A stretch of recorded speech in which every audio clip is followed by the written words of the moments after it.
Okay, this video is Global Risks and Resilience on Threats to Individuals and Businesses. So the subtopics are hacking, identity theft, and the implications of surveillance for personal freedoms, and political, economic, and physical risks to global supply chain flows. So definitions are: hacking refers to the process in which individuals with knowledge of computers use software to help break into computer security systems. Identity theft is when a hacker steals another person's identity, generally online, to use for their own profit. It may involve the theft of bank and or card details. Then surveillance is the monitoring of the behavior of individuals and groups. Different groups and national governments see this as a way of defining risks to national security and also detecting criminal behavior. And now we're going to look at these three types of threats upon personal freedom. So cybercrime, this is any criminal activity that involves a computer, technology, or network. It has increased recently due to increased digitization, increased use of electronics, increased reliance on technology such as banking, the power of big tech, and the complexity of computer systems. It represents a threat to democracy as political parties communicate through internet. Thus, it can lead to a misinformed electorate. It can also be easy to hijack by state and non-state actors and can be used to manipulate voting behavior. And it can be avoided by regulating social media, encouraging transparency, and checking for bots. Then we have identity theft, which is the buying and selling of personal data such as passport info, emails, passwords, and credit card information. Criminals profit off of this, and it can be avoided by being informed, checking sources, and using website monitors. Finally, there's surveillance. So there are many different methods to surveillance through online shopping, locations on phones, phone calls, messages, emails, migration, passwords, logins, Face ID, fingerprints, and Google searches. Governments may use surveillance as protection from terrorism and to lessen freedom of speech, and businesses might use it to profit off of users and also try to keep them engaged, as many social media platforms do. Now we're going to look at supply chain. So this is the links between the producers of a good and the consumer that purchases it. So, global oil supply chain flows. The Middle East is a major producing region of oil. In Saudi Arabia, the UAE, Iran, and Iraq combined produce nearly a quarter of the world's oil needs. Russia has increased its output so that it has actually overtaken Saudi Arabia as the single largest producer as of 2016. The US is also the world's largest consumer of oil products. Pipelines have been used to transfer oil from the well to refineries where crude oil is processed into products such as gasoline, and a major way of transferring crude oil and oil products is by oil tankers. Certain waterways are crucial to the transfer of oil and oil products. The Strait of Hormuz between the UAE and Iran is a major transfer point from the Middle East to markets around the world. Gulf of Mexico, South China Sea, Strait of Malacca, and the North Sea in Europe are all strategically very important to the transfer of materials. So there are, in the global supply chain of oil, there are all these different kind of mechanisms for transport, and that comes with an array of physical, economic, and political risks. So let's look at the physical risks first. So if the casing of the well of oil leaks, hydrocarbons can be released into the groundwater.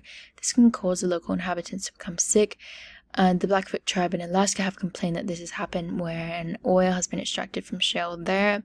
A further hazard can be when the gas or oil being brought to the surface catches fire and there's a blowout of the well. The most famous of these recently was the blowout on the BP drilling rig Deepwater Horizon, located in the Gulf of Mexico, some 400 kilometers southeast of Houston in 2010. Pipeline leaks are also inevitable and can have catastrophic impacts on the local environment. In 1989, gas leaks from a pipeline in Ufa, Russia, and sparks from a passing train resulted in a huge explosion, and the explosion killed 500 people and destroyed 2 locomotives and 28 carriages. Trees up to 4 kilometers from the blast were also destroyed.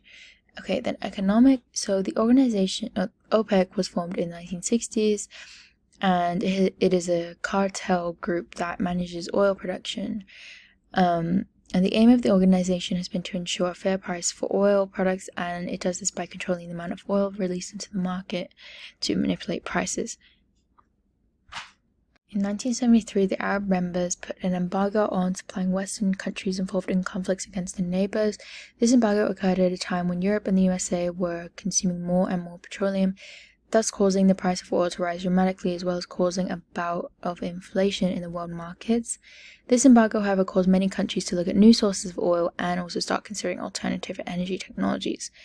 The Middle Eastern wars also affected production and price fixing. There's also this idea of price fixing by transnational oil companies. So once oil is taken by ship to from the drilling companies, traders of oil can bid for the oil while it is still in the ship. So the price they pay per barrel is determined on a daily basis by a company named Platts in London.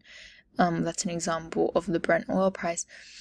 And it has been alleged that companies such as BP, Shell, and Statoil in Norway have been misleading Platts and fixing the price of oil so that they can sustain their profits, which has led to higher prices at the service station for petrol. And there's an investigation going into that. And then politically, Sudan was partitioned into two countries in 2011 when the southern part of the country broke away from the rest of Sudan.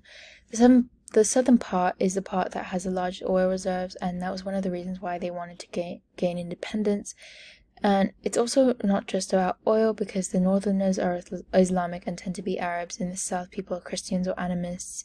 And the South Sudan has around 60 indigenous ethnic groups, so there's this clash of cultures as well. And the distribution of oil is dependent on a pipeline that passes through the northern part of the country to reach markets. So the northerners have been charging high fees for the use of pipeline from the south at $36 instead of $1 per barrel. That's led to conflicts between the two parts of Sudan, with the country launching military raids on northern parts of the country. And this is critical to the transport of oil from the countries around the Arabian Gulf. Iran has threatened to close the strait as it has had a number of sanctions placed on it by the UN for continuing with its uranium enrichment programs and nuclear program, and the USA has responded by locating warships in the area. There have been a number of flashpoints in the area, with some US Navy personnel being arrested for trespassing in Iranian waters near Farsi Island near the strait.